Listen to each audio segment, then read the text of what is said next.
সাথে এভাবে পরিচয় করিয়ে দিলেন।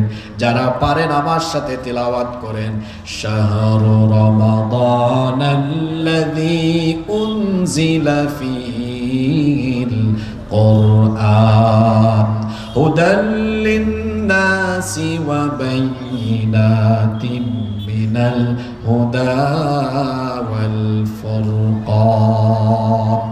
কোরআনে কারীমের 2 নম্বর সূরা সূরাতুল বাকারা এর 185 নম্বর আয়াতে রব্বুল আলামিন বলছেন, রমাদান হচ্ছে সেই মাস যেই মাসে কোরআন যিনি তোমাদের জন্য নাজিল করেছেন। গলার আওয়াজ বড় করে বলেন, তিনি কে? রমাদান মাসের কথা আল্লাহ কোরআনে কারীমে স্পেসিফিক করে উল্লেখ করেছেন। রমাদান এই শব্দটি বাংলা না আরবি? জোরে বলেন, বাংলা না আরবি? শোনেন, যারা অমনোযোগী আছেন, আমি আপনাদেরকে বিনীতভাবে অনুরোধ করি, হয় আপনারা এখানে বসে আলোচনা শুনেন, নইলে কষ্ট করে জেগে থাকিয়েন না, সোজা উঠে বাড়িতে চলে যান, গিয়ে ঘুম দেন, আপনি ফিজিক্যালি এনার্জি পাবেন সকালবেলা। আর যারা আসছেন হুজুর দেখার জন্য, দেখাও শেষ হয়েছে, চলে যান। কিন্তু একমাত্র যারা হেদায়াতের উদ্দেশ্যে এসেছেন, নীরবে মনোযোগের সাথে এখানে বসেন।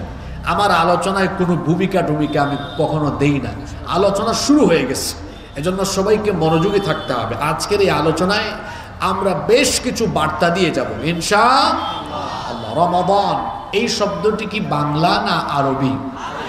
জোরে বলেন, বাংলা না আরবি? আরবি। রমাদান শব্দটি রমদুন মূল ধাতু থেকে নিষ্পন্ন হয়েছে।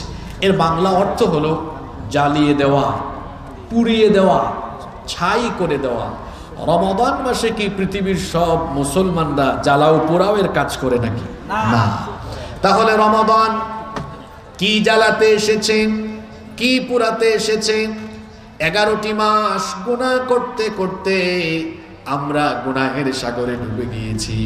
পাপ করতে করতে আমাদের নফস, আমাদের অন্তর কলুষিত হয়ে গিয়েছে।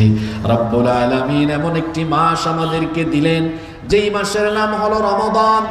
এই মাসে আল্লাহ তাআলা 30টি সিয়াম দিয়ে মাসটিকে আল্লাহ তাআলা সুন্দরভাবে সাজিয়েছেন। যদি কেউ তাকওয়া সহকারে এই মাসে সিয়াম সাধনা করে, আল্লাহ যেভাবে চান সেভাবে যদি এই মাসটাকে ঈমানের সাথে কাটাতে পারে, এই 1 মাসের রমজানের সিয়াম আর কিয়াম দিয়ে আমাদের আমলনামার সকল পাপগুলোকে, গুনাহগুলোকে আল্লাহ জ্বালিয়ে পুড়িয়ে ছাই করে দিয়ে আমাদেরকে গুনাহ থেকে যিনি পবিত্র বানিয়ে দিবেন, তিনি কে? এই মাস এসেছে আমাদেরকে গুনাহ থেকে পবিত্র করবার জন্য। আলহামদুলিল্লাহ পড়েন। এই মাসটি আল্লাহর কাছে এমন বিশেষ সম্মানিত মাস। বুখারী এবং মুসলিম শরীফে হাদিস এসেছে, عن أبي هريرة رضي الله عنه أن رسول الله أمر সবাই বলি সাল্লাল্লাহু আলাইহি ওয়াসাল্লাম قال سيد المحدثين أبو هريرة رضي الله عنه এই হাদিসের বর্ণনাকারী সাহাবী, তিনি বলছেন রাসূল করিম সাল্লাল্লাহু আলাইহি ওয়াসাল্লাম বলেছেন, ইদা জাআ রমাদান ফুতিহাত আবওয়াবুল জান্নাহ وغلقت أبواب النار وصفدت الشياطين। আল্লাহর নবী বলেছেন, যখন রমজান মাসের আগমন হয়, এই মাসের সম্মানে আল্লাহ তাআলা জান্নাতে যতগুলো দরজা আছে, এই মাসের আগমন হলে পরে জান্নাতের সকল দরজা আল্লাহ তাআলা খুলে দেন। এই মাসের আগমন যখন হয়, আল্লাহ এই মাসের, এখানে কথা বলবেন আপনারা, এখানে হয় আমাকে সুন্দর পরিবেশ দেন, নইলে আপনারা কথা বলেন। এটা মাহফিলের পরিবেশ না। এখানে এত চেয়ারও রাখছেন, এগুলো আমার পছন্দ না, বুঝছেন? মাহফিলে 2টা চেয়ার রাখবেন বা 1টা, সবাই নিচে বসবেন। আর যেভাবে আপনারা এসে বসেন, বৈশা তারপরে এখানে ওই যে আপনারা আবার আমাদের আগে বক্তৃতারও চান্স নেন। বক্তৃতার চান্স নেওয়া, আপনাদের ওয়াজ আমাদেরকে শোনান, আমাদের ওয়াজ কিন্তু শুনেন না। এর আগের সরকারের যেভাবে সমালোচনা করেছি, আপনাদেরও সমালোচনা করেছি।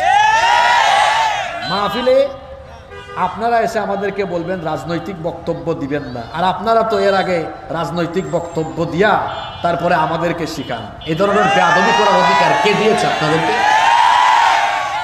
মাহফিলে আলেমরা কথা বলবে, বাকি সবাই চুপ। শুনবে?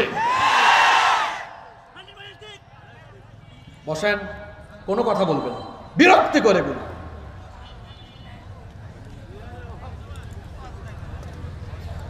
আপনারা যদি আমাদেরকে মুখ খুলতে বাধ্য করেন, কিছু করার থাকবে না। এটা আওয়ামী লীগ সরকারের আমলে আওয়ামী লীগের লোকজন করতো, আমরা বলেছি, ইউটিউবে এগুলো আছে না? এখন যদি আপনারাও সেম খাস্ত আরম্ভ করেন, আমরা কিন্তু কথা বলা শুরু করে দিব। উঠবেন, নামবেন, কথা বলবেন, এটা কি পরিবেশ ঠিক থাকে?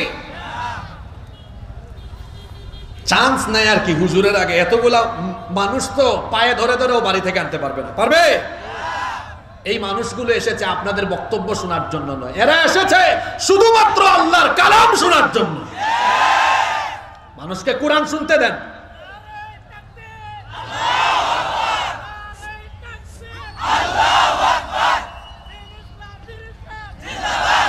আমার কথায় জানি অনেকে রাগ করেছেন, কিছু করার নাই, সত্য কথা একটু তিতা তিতা হয়।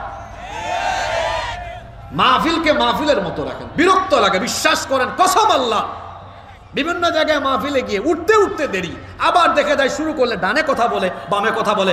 আপনার যদি এত সময় না থাকে, মাহফিলে আসার আপনার কোনো দরকার নাই। এখানে আসলে আদব মেনটেন করে একদম শেষ পর্যন্ত মোনাজাত করে তারপর যাবেন। একবার ডানে উঠে আরেকবার বামে উঠে। আপনার এত ব্যস্ততা থাকলে আপনাকে এখানে আসতে কে বলেছে? এখানে আপনারা যারা এসেছেন, কাউকে পয়সা দেওয়া হয়েছে? জোরে বলেন, পয়সা দেওয়া হয়েছে? কাউকে খাবার দাবার দেওয়া হয়েছে? আপনারা এখানে কি কোনো ব্যক্তি বা নেতার আকর্ষণে এসেছেন? এসেছেন কার জন্য? এখানে যত মানুষ এসেছে সবাই এসেছে আল্লাহর কালামের আকর্ষণে। এটা বুঝার চেষ্টা করুন, নইলে ভোট যা আছে ওগুলোও হারাবেন। শুধু বক্তৃতা করে ভোট নেওয়া যায় না, কিছু কৌশল শিখাই দেওয়া যায়।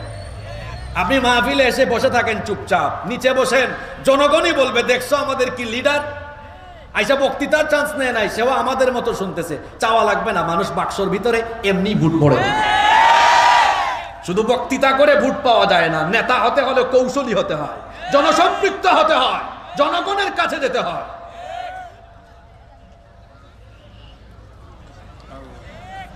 কষ্ট পেলেন আমার কথায়? বিশ্বাস করেন আমরা বিরক্ত হয়ে যাই অনেক জায়গায়। এই যে বসলাম, একজন ডানে উঠবে, একজন বামে উঠবে, পিছনে একজন আলাপ করবে, এগুলো তো পরিবেশ সুন্দর থাকে না।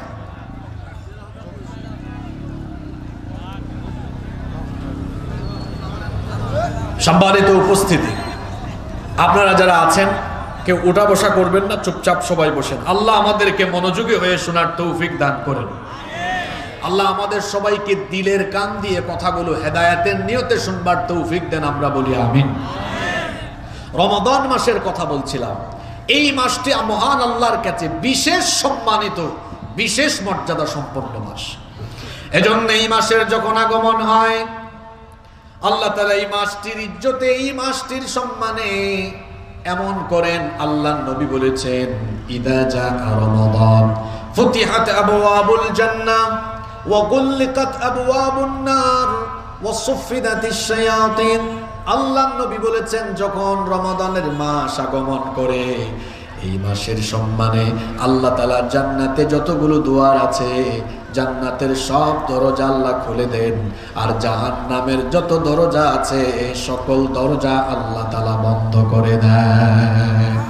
ওয়াসুফিদাতিশ শায়াতিন, আর শয়তানকে শৃঙ্খলিত করে রাখা হয়, শিকলবন্দি করে ফেলা হয়। আপনাদের মনে একটা প্রশ্ন আসতে পারে, হুজুর রমজান মাসে যদি শয়তানকে শিকলবন্দি করে রাখা হয়, তো আমরা তো দেখি সমাজে অনেক মানুষ রমজান মাসে তার শয়তানি কমায় না, রমজানেও সে শয়তানি করে। এমন মানুষ বলেন তো আমাদের সমাজে আছে না নাই? আছে। বিশেষ করে এই যে ব্যবসায়ীরা শয়তানি শুরু করে দিবে, হ্যাঁ, পণ্য গুদামজাত করে পণ্যের দাম বাড়ায়, এরকম আছে না নাই? যারা রমজান মাস আসলে পরে পণ্য গুদামজাত করে বা সিন্ডিকেট করে পণ্যের দাম বাড়িয়ে মুসলমানদেরকে কষ্ট দেয়, এরা মুসলমান ব্যবসায়ী হতে পারে না, এরা হলো ডাকাত ব্যবসায়ী। আমি গত 2-3 দিন আগে নাটোরে এসেছিলাম। নাটোর আপনাদের কাছে না? বনপাড়া। তো আমাকে ওনারা বললেন, হুজুর আমাদের এলাকায় ফুলকপি 2 টাকা 3 টাকা কেজি। আমি জানি না আপনাদের এলাকায় কেমন, একই নাকি?